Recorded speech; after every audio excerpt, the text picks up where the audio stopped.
ಹಾಲು ಮೀಸಲು ಎಂದು ನಾ ತರಲು ಹೋದೆ, ಗೋವು ಕೆಚ್ಚಲು ತುಂಬಿ ನಿಂತದ್ದ ಕಂಡೆ.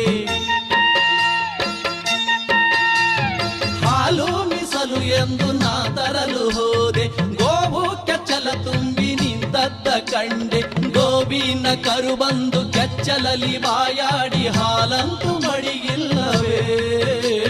ಸವದತ್ತಿ ಸಿರಿಮಾತೆಯೇ ಓ ತಾಯಿ ಎಲ್ಲಮ್ಮ ಜಗದಂಬೆಯೇ, ನೈವೇದ್ಯಕ್ಕೇನಿಲ್ಲವೇ ಈ ಧರೆಯಲ್ಲಿ ಮಡಿಯಿಂದ ಸಿಗಲಿಲ್ಲ.